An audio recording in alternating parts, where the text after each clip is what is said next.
Good evening, viewers, and welcome to Southasian. I am Nadeem Qadir, and I'm filling in for your regular host, Raihan.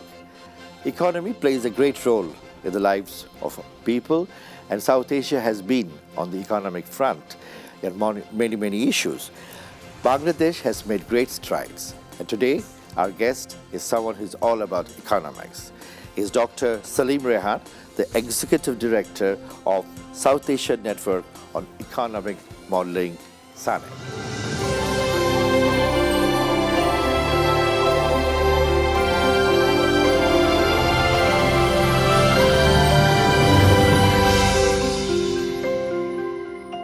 Let me welcome our guest.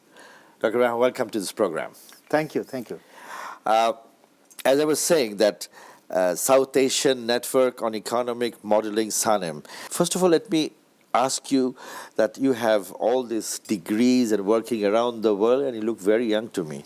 So, in a very short span of time, you have achieved a lot. Can you tell us a little bit of your, what have you been doing, very briefly on that, and then we'll go on to other serious issues. A very interesting question. Actually, I think the grasp of this question is why I actually came back to South Asia, or specifically to Bangladesh, and to develop my career. Actually, I finished my PhD in 2005, and before that I joined Dhaka University, and I went for my PhD in the University of Manchester. But towards the end of my PhD, I decided to come back home and to work from here. And back in 2007, actually, I myself and with my friends, I would say young friends, we've constructed this South Asian Network on Economic Modeling called SANEM. Yeah, we always say the young are our future. Yeah, but at that time I was relatively younger, but now I'm not young at all. You're still young, I can tell you. Oh, thank you. So the idea was to have a South Asian focus, because this is one of the, one of the regions in the world which has the largest population in terms of size, as well as largest concentration of poverty, and also so many developmental issues. So, and also my country, Bangladesh, it's a part of South Asia. It has a lot of things to do in the future too, in terms of development, in terms of poverty alleviation. On the economic front, we are doing very well, and we are moving on from, to a developed country and all. So these are all things, and so it's precisely, it's a very important task that you have taken. When you say modeling, economic modeling, I think we need to know a little bit of what you mean by economic modeling. Initially, actually, the idea was to have, to emphasize on rigorous economic research. That was the actual motivation to form this South Asian Network on Economic Modeling. All right. Because so you do research and you then create models. We do a lot of economic models because to help the policy making process, so that the policymakers, they have some concrete homeworks or some background research when they do this policy making. Especially if I tell you that, like the 5-year plans in Bangladesh, we need to do a lot of economic modeling works, because for the projection of different economic indicators, as well as look at SDGs. Now it's a very buzzword in the Sustainable Development Goals, and very important for us. Also for different trade issues. For example, Bangladesh gets into different bilateral and regional trading arrangement, or Bangladesh gets different duty-free market access in European Union or many other countries. So what are the implications for those? So we need some sophisticated models and economic analysis, so that the policymakers in different ministries, especially in the Planning Commission, they are well equipped with these research findings, and they can actually use these research findings in their policy making. Right. So that was the motivation behind this SANEM. Right. So when you talk about economic modeling for trade, and our neighbor India, we have a huge trade gap with India. Have you done any model on that, and have you given it to the authorities in Bangladesh? No, we have done quite a lot of research in South Asia, actually, in terms of interregional trade, in terms of bilateral trade with India. And you were right that we have a huge trade deficit with India. But here comes the other issues. Like, we have huge trade surplus with European Union and USA too. So whatever we are importing, a substantial part, importing from India, a substantial part of it actually we are using in our export sector, so that we can export to North America and European Union. So our trade theory suggests that actually bilateral trade deficit is not necessarily bad. Okay. If you can use that deficit to get surplus in somewhere else. And Bangladesh has been successful so far, I would say, that, in doing that, especially riding on ready-made garment sector. Right. I think that has been a very huge success story for But this has not much come out in the press. Not much people talk about it because they keep on complaining, I think it's more of a kind of political issue. I think that we have actually largest trade deficit with not with India, but with China. But China doesn't appear as a very interesting political case. Rather than, India appears as. I think China is probably it's coming up. China it's growing. But probably with India, there are reasons for these political, issues. Maybe because India has boundaries with us, and some border issues and some political in the region. Probably that has that roots, like why we are. Some people get more concerned about this bilateral trade It's because India is a huge country. Some people have this fear of a large neighbor, so I think that comes from there, and politics, of course, is there. But I think that's also diminishing. But it's very interesting that what you mentioned about to reduce gap elsewhere and to the ready-made garment sector, and that is the sector that's talked about around the world. What I'd like to know is what are some big proposals that you gave, and you see the reflection in the policies that the government is taking, or in some other areas that you see your ideas are reflected? I would say there are two major areas. One is that when you talk about regional issues like South Asian trade, especially I myself and with my researchers, we have been working quite a lot on the problems why we are not having a large-scale interregional trade, because that South Asia, though these countries are historically they were together. Yes. But when it comes to interregional trade, they are trading very less, compared to many other regions in the world.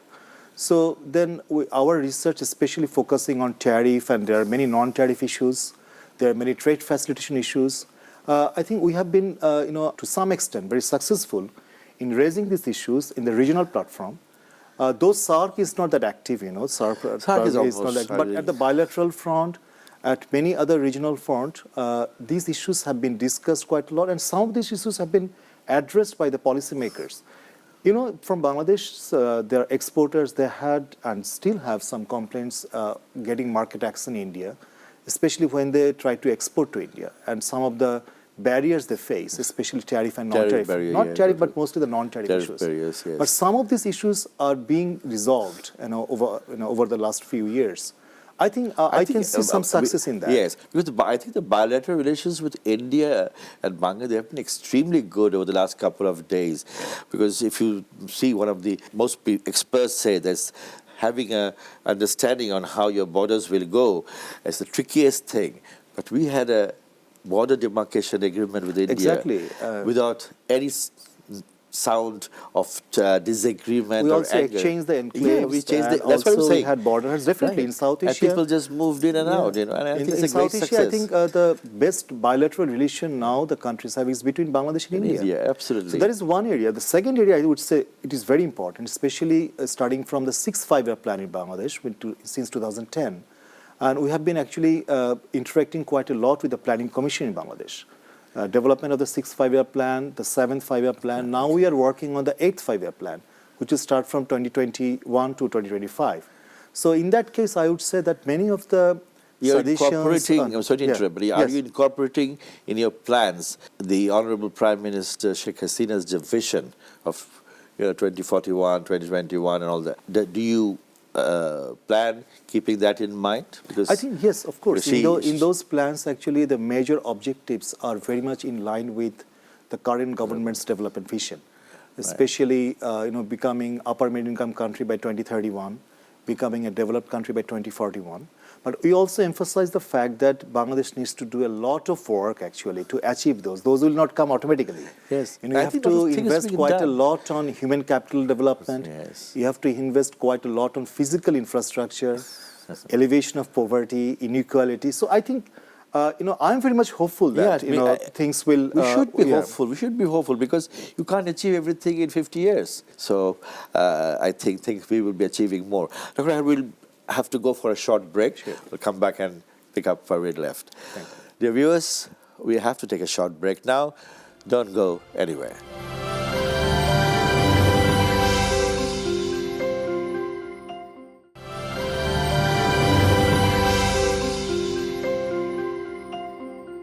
Hello viewers, welcome back to South Asian.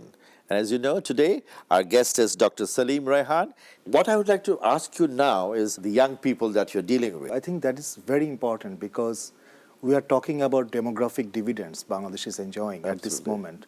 And we have to actually use it properly. Otherwise, it will become a demographic disaster, What SANEM, we also realized this fact. And also we wanted to do in 2007, the reason why some of young economists actually formed SANEM. And then over the years, we have been doing quite a lot of work with the young people. They actually write on different economic issues. And it's a monthly event. So you give them the subject? Or they on choose? Specific topic. We give them subject. And actually, it has been, the response has been very, very good. So very many young students actually, they are writing both in Bangla and English. And we are actually giving them first prize, second prize, third prize, and also certificates. 2 questions. Yeah. One is, you said both in English and Bangla. But if you are going to compete in the international community, you need to have English. So I think you would be giving a little more stress on English? Yes, we do. Actually, it's not only, we just give stress, but also we provide some guidelines, like, how do you write an article and what kind of process you should follow. Other question is, like, if anybody wants to come and join your program, how do they approach you? No, it's a very open. It's a very open. It's open to everyone, but we have an age bar, like the young. So you send letters to the universities? Yeah, letters to the universities through social medias and different. It is kind of widely circulated. The call is widely circulated, and we see the huge response. And we have few other plans too. Also, from SANEM we publish a monthly digest called Thinking Aloud, and we just finished 5 years. Over the last 5 years we published 60 editions, and there in those issues actually many young minds that are writing. They've been writing on different topics. So what is your judgment of these young people who are writing? Do you think they're average, very good? Excellent. I'm very much optimistic. I would say that they need proper guidance. That is the only concern. Because economics is not a regular subject. It's not a regular subject, but we have a long tradition of having bright economists, very famous economists in Bangladesh, and especially from Bengal. Onesouthasia, he is an asset for both part of the Bengal. But also we have Professor Nurul Islam, Professor Raihan, Professor Wahidin Mahmood. So these are we want to keep that legacy. And I think we have this strong tradition and we want to keep it up. So I'm very much optimistic, I'm very much hopeful, but the point I'm trying to make and that is the need we felt, that these young people, they need some guidance, proper guidance, so that they can flourish in the future. Your involvement with the Asian Development Bank and the United Nations. So can you reflect on your work there? Yeah, a lot of things actually I have done, and I'm also doing with them too, especially with Asian Development Bank. I have been doing a lot of work on South Asia, on interregional trade, on different barriers, how we can remove those barriers and increase the interregional trade. And for the United Nations, especially UN ESCAP, I was based in Bangkok and New Delhi, I've been doing a lot of work on sustainable development goals, especially how Bangladesh and other Asia-Pacific countries, they can achieve sustainable development goals. And the major focus has been on how you invest on human capital, especially health, education, and social protection. These are the priority areas. This should be the good. When there's a Bangladeshi somewhere, we know that something good for Bangladesh will happen from that particular organization. So I wish you luck also on that front. But I have a small question. We have a very little time left, but there's a report in one of the local dailies here that's attributed to your SANEM. It says Bangladesh's GDP growth rate puzzling.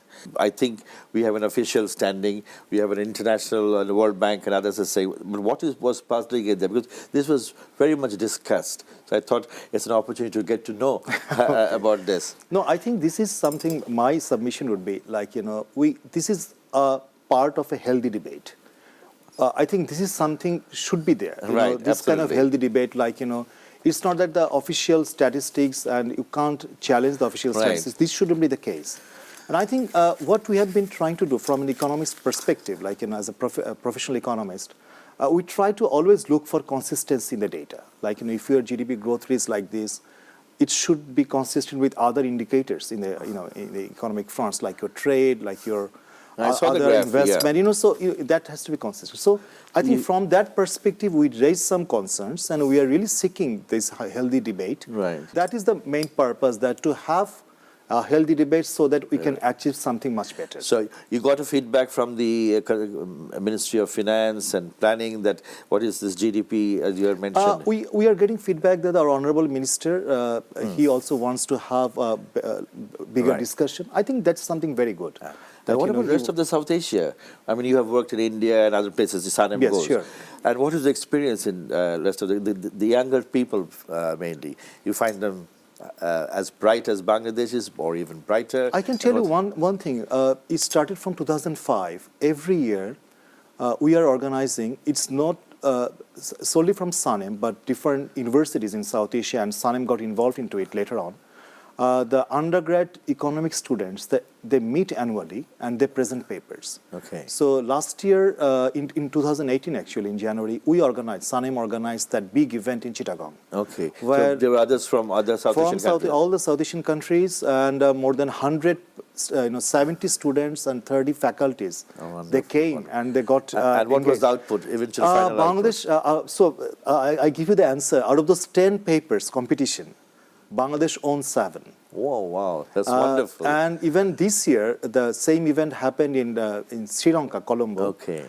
in January this year. And out of the 10 papers, Bangladesh owned 5. So Right. you can see that in South Asia, Bangladesh is doing very well. Right.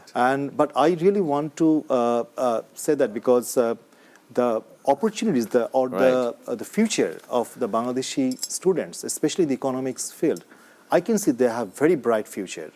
But the point I will make again that we need to guide them properly. Right, which means we'll have better economic management in the coming year. Of course. And just one question here. The Standard Chartered Bank says that Bangladeshis will be richer than Indians by 2030. So let's end this program on a good note. That we all be richer? How? You tell us. No, I also agree with them that, of course, we have these huge potentials. But we also need to keep it in mind that things will not come automatically to us. We have to achieve them. Right. And to achieve them, we need to do a lot of hard works, in the next 1.5 decades. So I'm very much hopeful, I'm very much optimistic. And I can see that these many international organizations, they are also very much optimistic about Bangladesh. And that really makes me very, very happy. But on the economic front, can you give us one good answer that this is the economic factor where all the South Asian countries can work together without any conflict of interest? No, I think one very specific area is the poverty in South Asia. This region has the largest concentration of people as well as the largest concentration of poor people.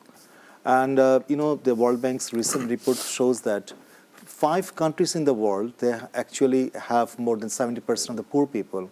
And 2 of these 5 countries actually come from South Asia, India and Bangladesh. So we need to focus, and I think the South Asian countries, they can collectively work against poverty. And I would say that the way Bangladesh and India, they have been collaborating, they have been doing a lot of collaborative on the works on the economic front over the last 1 decade. Absolutely. That actually can set examples. Like, India and Pakistan, they have very bitter relation. Now we are also seeing some very new phenomena, like what happened in Sri Lanka. We are also not immune to, all the South Asian countries under risk of terrorism or fundamentalism. But I think if we can work together, if we can identify the problems, we have many common problems. Poverty is a common problem. I think we can actually achieve so many things in the future. Right. I think all the South Asian countries have been working with poverty because that is one of the huge issues that all these countries have been dealing with. But do you think we have much headway in dealing with poverty? Because if you see the indicators, poverty indicators, we haven't done much. No, we have actually made huge progress. If I take example from Bangladesh, in the 70s, Bangladesh's headcount poverty rate was more than 70%. Right. Now it has come down to around 22%. So definitely we have made progress, but probably not to the extent like we want to eliminate poverty. Ranted and wanted to see, of course. right? But and India also, a huge population is under poverty. But I think if correct policies are there, if you can identify your priorities, and also if you can make your priorities into actionable agenda, I think many things can be achievable.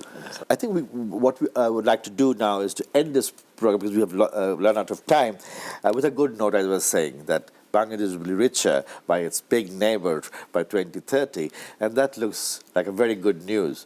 So we should think that not only Bangladesh, but the rest of the South Asian should have a wealthy population and a good economic front, so that poverty is, and the young generation that you're dealing with, we wish them all the very good success in the coming days. Thank you very much for joining this program. So, dear viewers, we are about to end this program today. I hope you enjoyed it, and I think there were some of the very informative informations, very important informations, and I think the younger generation should get in touch with SANEM, who are in economics, and see what they can do for this country.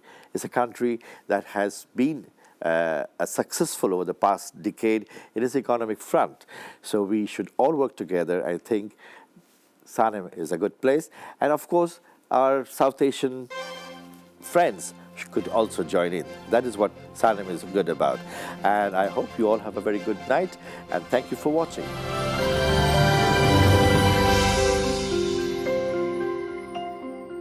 নতুন নতুন video পেতে নাগরিকের YouTube চ্যানেলটি subscribe করুন এবং পাশে থাকা bell আইকনটি চাপুন।